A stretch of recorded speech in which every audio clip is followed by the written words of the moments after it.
When Bay Street and Wall Street look at the streaming companies in particular, they see a business that grew over 30 years on large transactions, and they believe that the large transactions are over, and that's wrong. The large transactions are increasing, and I'll tell you why. Uh, Gold and silver cash flow in a royalty or streaming wrapper trades in the market at 14 or 15 times cash flow. Base metals cash flow as part of a producing company changes hands at 5 or 6 times cash flow. What that means is that the gold and silver byproduct from a copper mine is best owned by a royalty and streaming company. A royalty and streaming company can pay a disproportionate amount for that portion of the mine's revenue that comes from gold and silver rather relative to copper. The copper industry estimates, and I just heard this number in London, it surprised me. The copper industry estimates that they will need to spend $250 billion in the next 10 years to maintain current production in a market where demand is increasing at 3% compounded.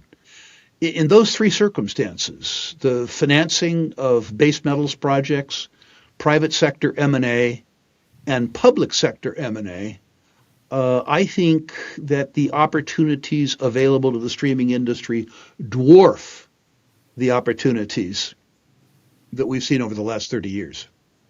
You mentioned that when you were taking some profits off the table, you were trading some alpha for beta, and this have to do with the equities.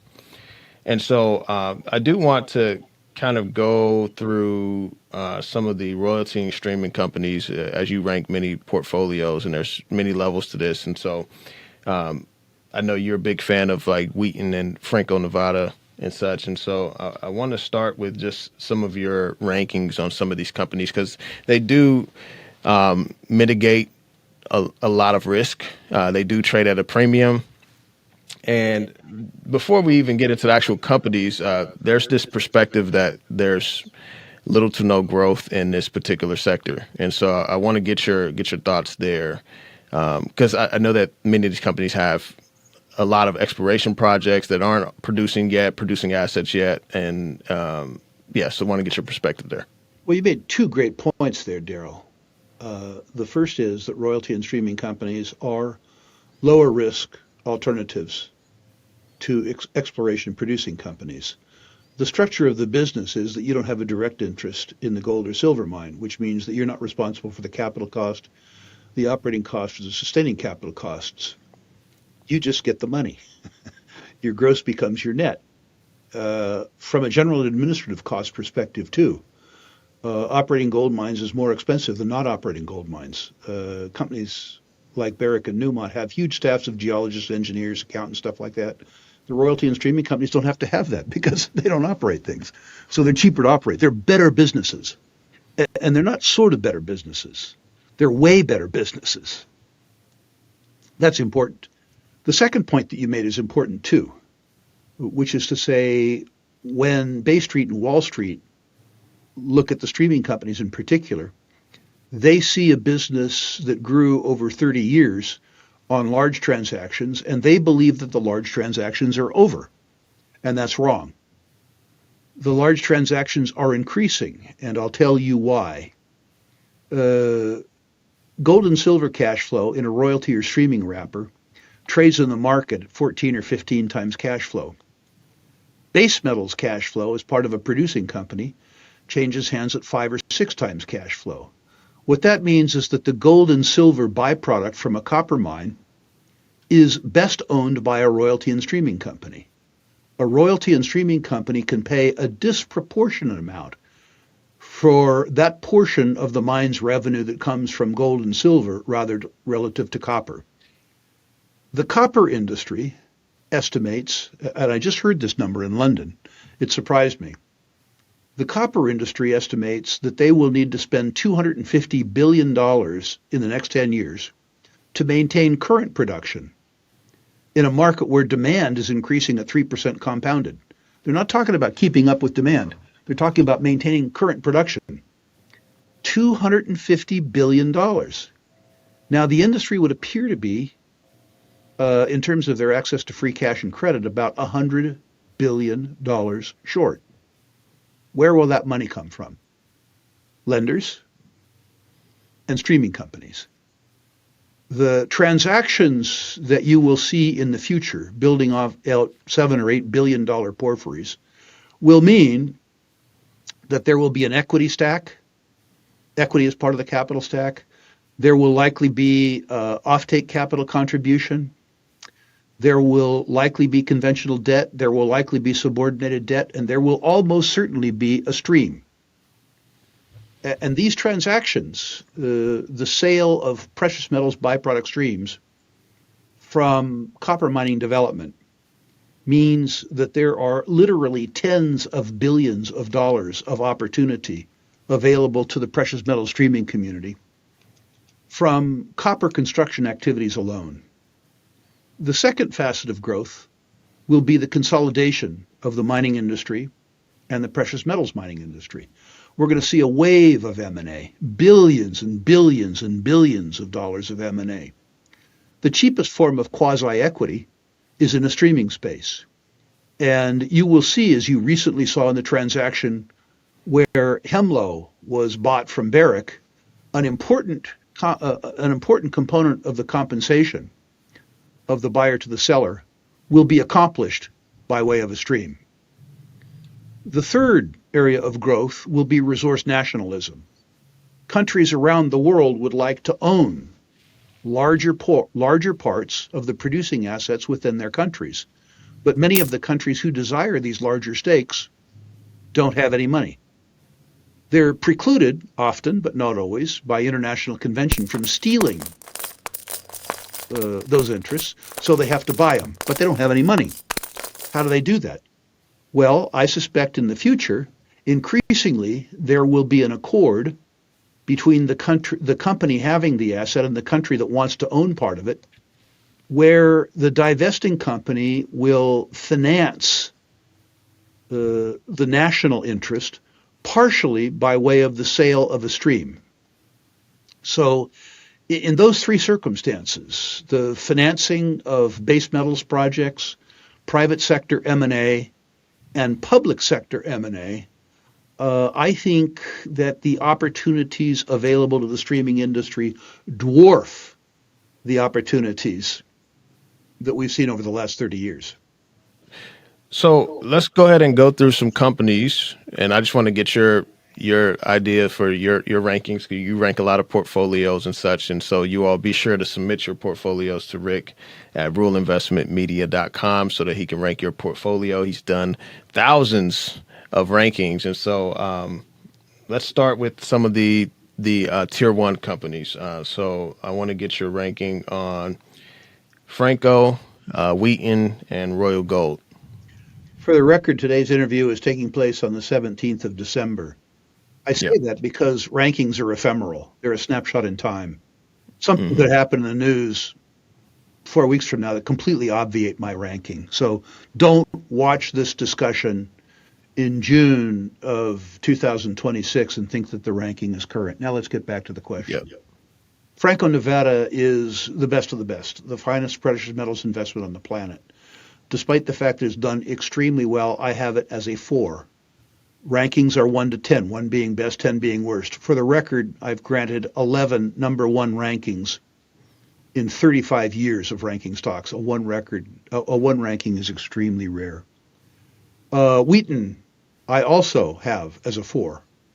Very, very, very high quality company. No longer silver centric, but still about 40% of its revenues silver related, which means that the financial results in the future, given the doubling of the silver price over the last 12 months, will surprise people whose expectation is rooted in the past. What were the other names? I'm sorry, Daryl. Royal Gold. Royal Gold I just upgraded to 4. It has sold off a bit as a consequence of the Sandstorm acquisition, which I believe was a good acquisition. My hesitancy around Royal Gold used to be the concentration of the company on a very few assets and the weakness in its midstream growth. It obviated both of those concerns with their recent transaction, so I have it as a 4 as well. Okay.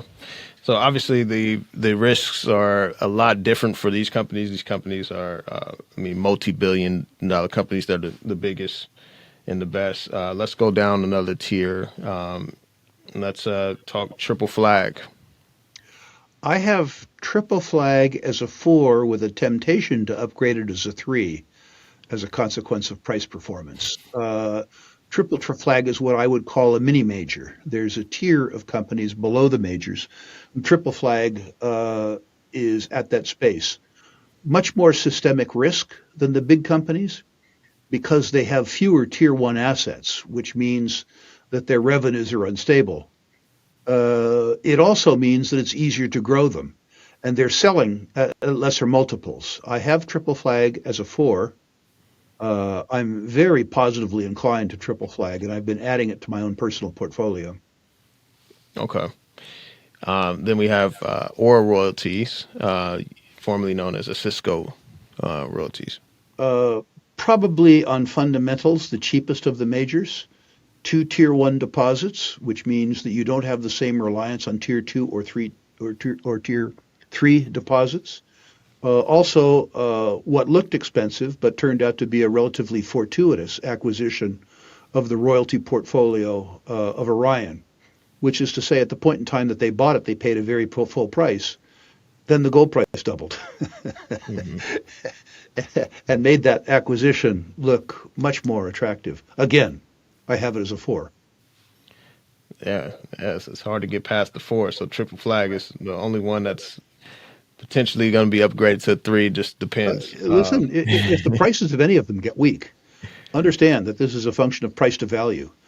If Yeah, the price goes down, which scares people, it excites me. A yeah. bear market is a sale. It would be easy in market weakness to see this whole sector upgraded to a 3. Hmm. Got it. Okay, let's go down the chain a little more.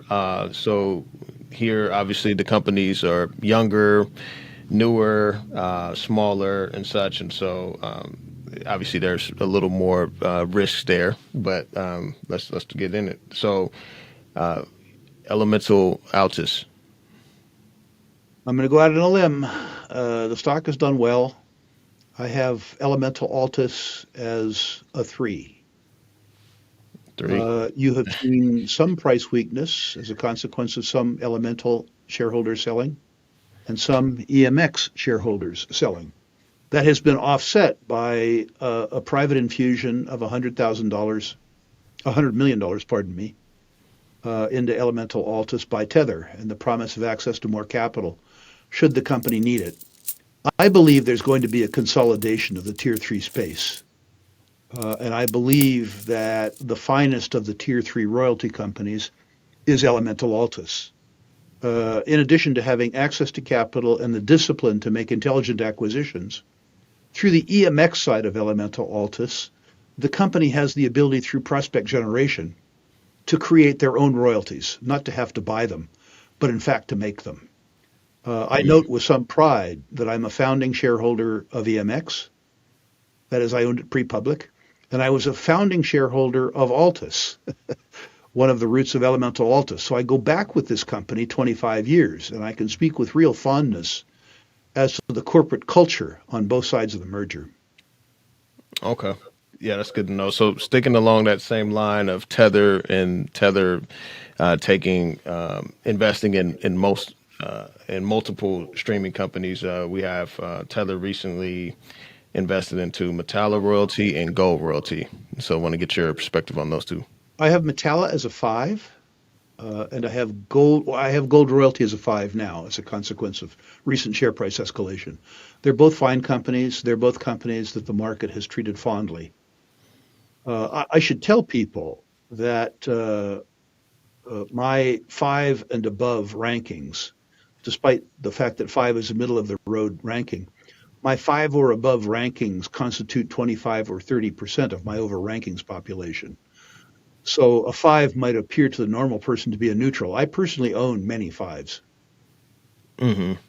Yeah, there's. I mean, it just speaks to like there's no perfect company. I mean, it's very rare. I mean, I think Ivanhoe was the one for you like a long time ago, and you did really well with Ivanhoe and Robert Yeah, Friedland, it and speaks to the fact that I'm an old cynic and I'm a very harsh grader. yeah, yeah, for sure. Yeah, that's good. So let's talk about Empress. I have Empress as a 5. I recently downgraded it from 4 simply because the stock has performed so well. I love the Yeah. company. I own lots of it. I bought it because it was selling at half of its intrinsic value, and I believe that they had a definitive competitive advantage with their relationship with Endeavor Financial. Endeavor Financial, for those of you who don't know, is one of the premier financial arrangers for mine construction development worldwide, and having access to the capital stacks constructed by Endeavor Financial is the durable competitive advantage that Empress enjoys. In addition, Empress enjoys access on an as needed basis to the technical staff at Endeavor Financial, meaning that unlike its other peers, Empress doesn't need to employ full time geologists and engineers, but rather accesses them for pay as needed. These are Mhm. big advantages. Yeah, yeah, Those that helps a lot with the G&A costs, right?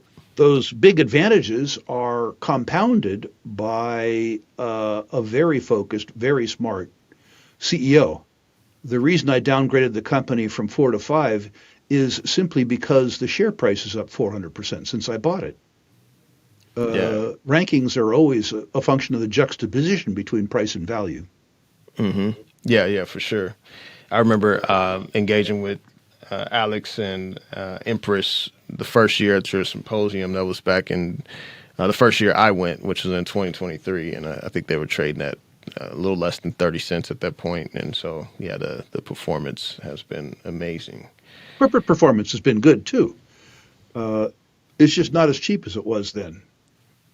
Yeah, agreed. I wish you would have nudged me and like load the boat, Daryl, load the boat. I wish Well, you I would was have nudged trying me. at that point in time, Daryl. I was trying to get you to load up on beta, not alpha. I want to take a young man who had to who had to provide for his son 30 years from now, and I didn't want you to take any risks at all. So Yeah, yeah, the for Daryl sure. Thomas that's in front of me today with a new career and a new net worth is somebody who I'll push a little harder in the future.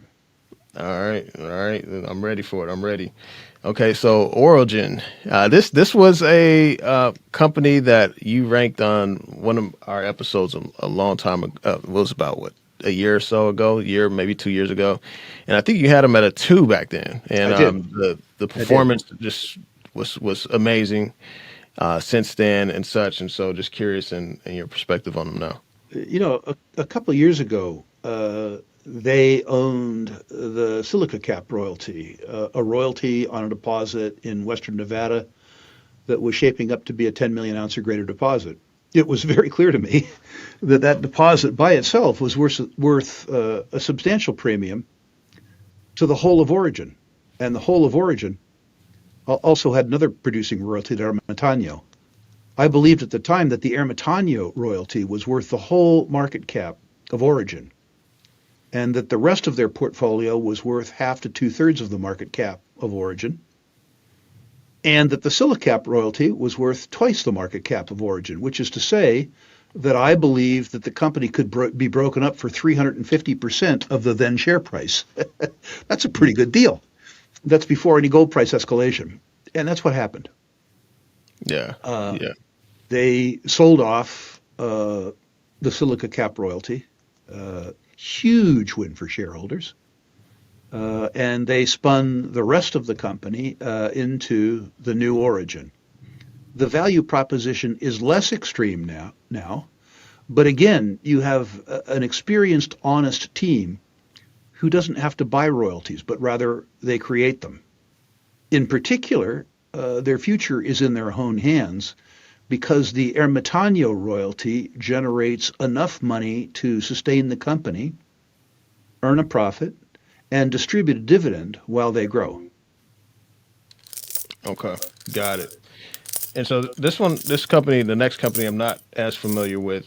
Our mutual friend Benjamin mentioned them when I was having a discussion with him recently on the performance of the royalty and streaming companies. But Ecora Resources.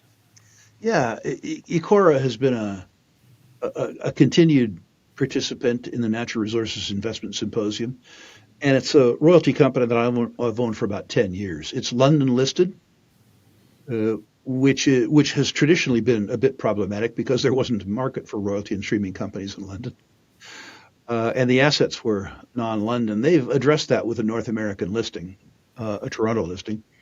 The other knock about it was that most of the revenues came from coal.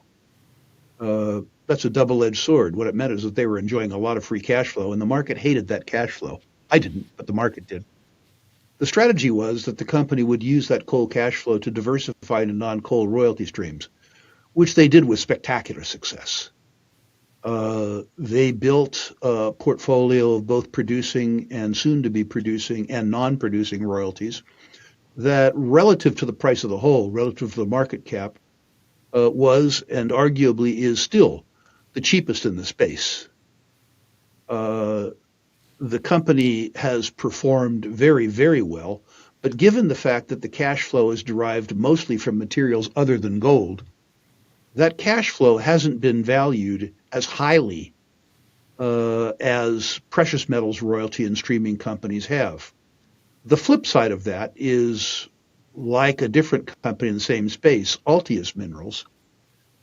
This company has access to a much broader range of royalties and can acquire cash flows at a much less extraordinary royalty while still enjoying the structural benefits that royalty and streaming companies have in commodity production. I have Eora as a 4. 4. Okay, then what about Altius? I have Altius as a 4 with a potential upgrade to a 3. These guys are superb allocators of capital. What has been a drag on Altius, well, Altius had a huge benefit not too long ago from selling part of the same royalty that Origin did, and enjoying a $230 million win on a $1 million investment Mm-hmm. win. What has been a drag on Altius is that they have spent a lot of money on royalty and streaming investments in alternative energy and wind and solar. And these are long lead time investments. So the money has been out without the money coming back in. Much more recently, the money's begun to come in spades.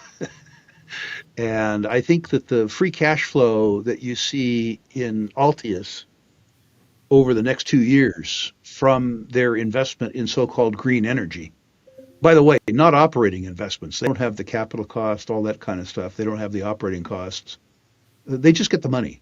I think what you're going to see is increasing free cash flow, increasing return on capital employed, and also more clarity in the market about the relationship between the way you invest in alternative energies and how you get paid.